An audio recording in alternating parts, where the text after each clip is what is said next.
اعوذ باللہ من الشیطان الرجیم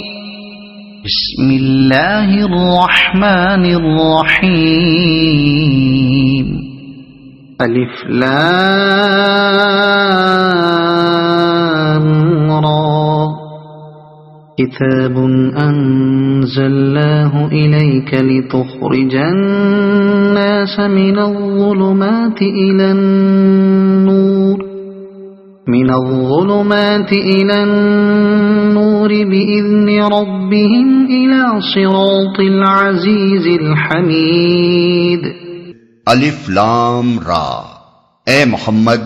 یہ ایک کتاب ہے جس کو ہم نے تمہاری طرف نازل کیا ہے تاکہ تم لوگوں کو تاریکیوں سے نکال کر روشنی میں لاؤ ان کے رب کی توفیق سے، اس خدا کے راستے پر جو زبردست اور اپنی ذات میں آپ محمود ہے، اس خدا کے راستے پر، یعنی تاریکیوں سے نکال کر روشنی میں لانے کا مطلب شیطانی راستوں سے ہٹا کر خدا کے راستے پر لانا ہے۔ دوسرے الفاظ میں ہر وہ شخص جو خدا کی راہ پر نہیں ہے وہ دراصل جہالت کے اندھیروں میں بھٹک رہا ہے، خواہ وہ اپنے آپ کو کتنا ہی روشن خیال سمجھ رہا ہو اور اپنے زوم میں کتنا ہی نور علم سے منور ہو، بخلاف اس کے جس نے خدا کا راستہ پا لیا وہ علم کی روشنی میں آ گیا، چاہے وہ ایک ان پڑھ دیہاتی ہی کیوں نہ ہو۔ پھر یہ جو فرمایا کہ تم ان کو اپنے رب کے اذن یا اس کی توفیق سے خدا کے راستے پر لاؤ، تو اس میں دراصل اس حقیقت کی طرف اشارہ ہے کہ کوئی مبلغ خواہ وہ نبی ہی کیوں نہ ہو راہ راست پیش کر دینے سے زیادہ کچھ نہیں کر سکتا۔ کسی کو اس راستے پر لے آنا اس کے بس میں نہیں ہے، اس کا انحصار سراسر اللہ کی توفیق اور اس کے اذن پر ہے۔ اللہ کسی کو توفیق دے تو وہ ہدایت پا سکتا ہے، ورنہ پیغمبر جیسا کامل مبلغ اپنا پورا زور لگا کر بھی اس کو ہدایت نہیں بخش سکتا۔ رہی اللہ کی توفیق تو اس کا قانون بالکل الگ ہے، جسے قرآن میں مختلف مقامات پر وضاحت کے ساتھ بیان کر دیا گیا ہے۔ اس سے صاف معلوم ہوتا ہے کہ خدا کی طرف سے ہدایت کی توفیق اسی کو ملتی ہے جو خود ہدایت کا طالب ہو، ضد اور ہٹ دھرمی اور تعصب سے پاک ہو، اپنے نفس کا بندہ اور اپنی خواہشات کا غلام نہ ہو، کھلی آنکھوں سے دیکھے، کھلے کانوں سے سنے، صاف دماغ سے سوچے سمجھے اور معقول بات کو بے لاگ طریقے سے مانے، اور اپنی ذات میں آپ محمود ہے۔ حمید کا لفظ اگرچہ محمود ہی کا ہم معنی ہے، مگر دونوں لفظوں میں ایک لطیف فرق ہے۔ محمود کسی شخص کو اسی وقت کہیں گے جبکہ اس کی تعریف کی گئی ہو یا کی جاتی ہو، مگر حمید آپ سے حمد کا مستحق ہے، خواہ کوئی اس کی حمد کرے یا نہ کرے۔ اس لفظ کا پورا مفہوم ستودہ صفات، سزاوار حمد اور مستحق تعریف جیسے الفاظ سے ادا نہیں ہو سکتا، اسی لیے ہم نے اس کا ترجمہ اپنی ذات میں آپ محمود کیا ہے۔ اللہ الذی لہ ما فی السماوات وما فی الارض وویل للکافرین من عذاب شدید الذین یستحبون الحیاة الدنیا علی الآخرة ویصدون عن سبیل اللہ ویبغونها عوجا اولئک فی ضلال بعید۔ اور زمین اور آسمانوں کی ساری موجودات کا مالک ہے،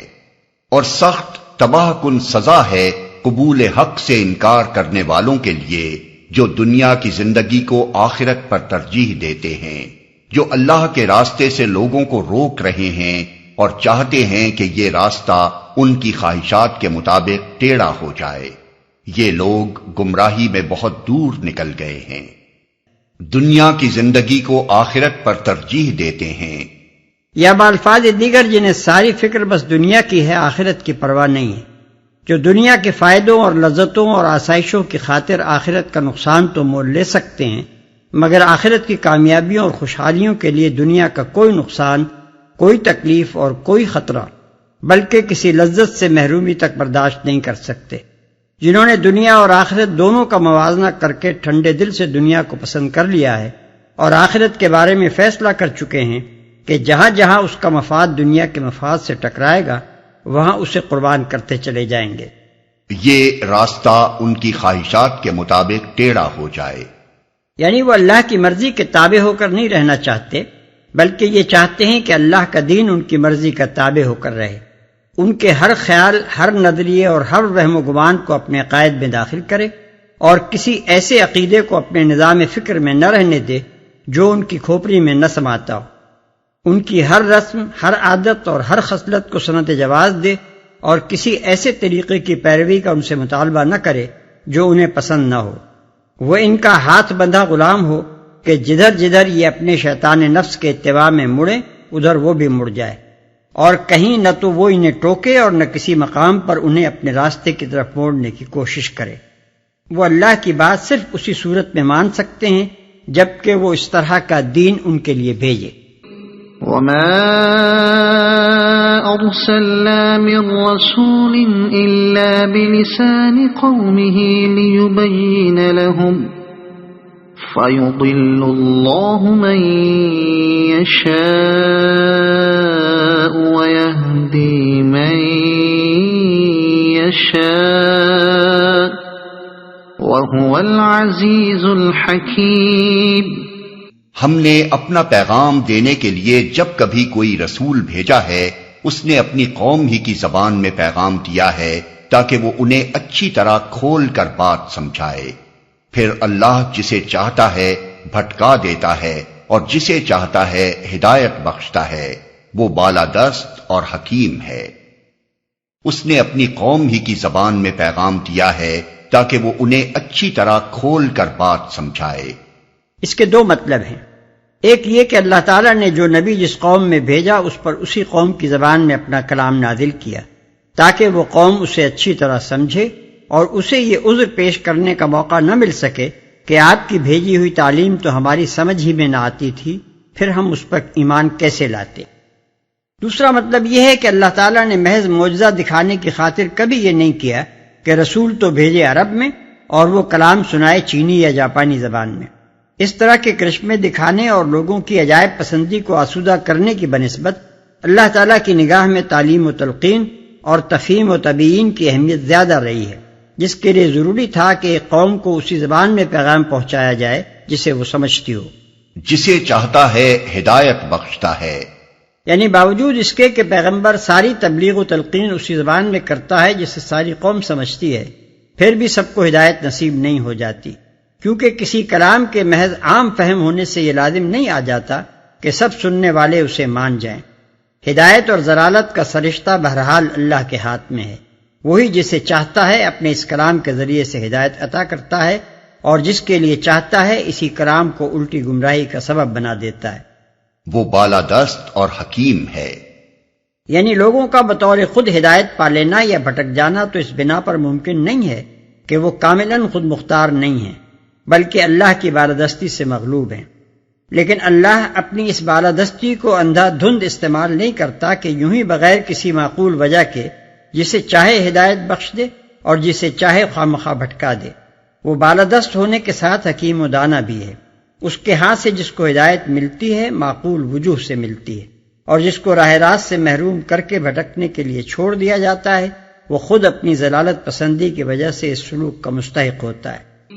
وَلَقَدْ أَرْسَلْنَا مُوسَى بِآيَاتِنَا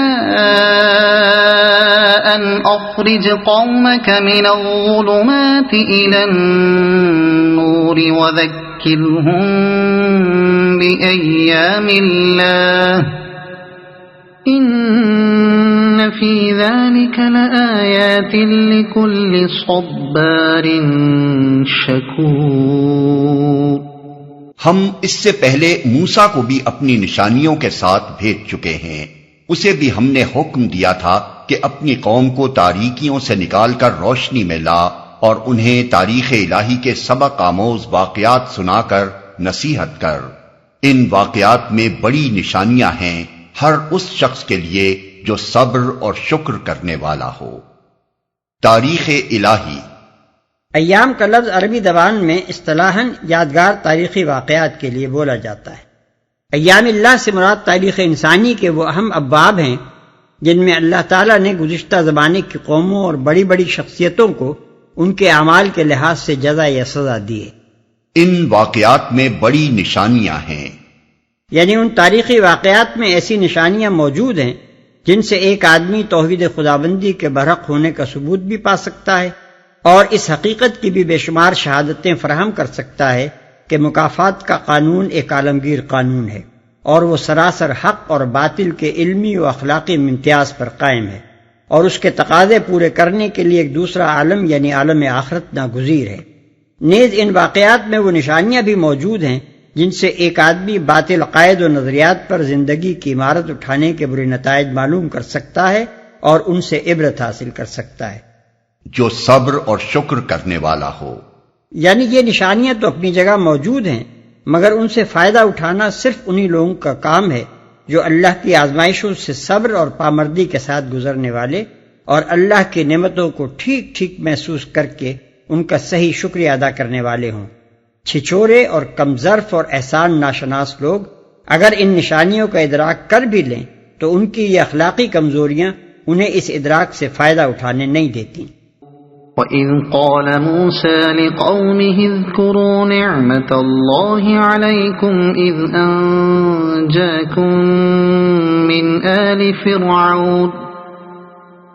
أَنْجَاكُمْ مِنْ آلِ فِرْعَوْنَ يَسُومُونَكُمْ سُوءَ الْعَذَابِ وَيُذَبِّحُونَ أَبْنَاءَكُمْ وَيَسْتَحْيُونَ نِسَاءَكُمْ وَفِي ذَلِكُمْ بَلَاءٌ مِّن رَّبِّكُمْ عَظِيمٌ۔ یاد کرو جب موسیٰ نے اپنی قوم سے کہا، اللہ کے اس احسان کو یاد رکھو جو اس نے تم پر کیا ہے۔ اس نے تم کو فرعون والوں سے چھڑایا جو تم کو سخت تکلیفیں دیتے تھے، تمہارے لڑکوں کو قتل کر ڈالتے تھے اور تمہاری عورتوں کو زندہ بچا رکھتے تھے۔ اس میں تمہارے رب کی طرف سے تمہاری بڑی آزمائش تھی۔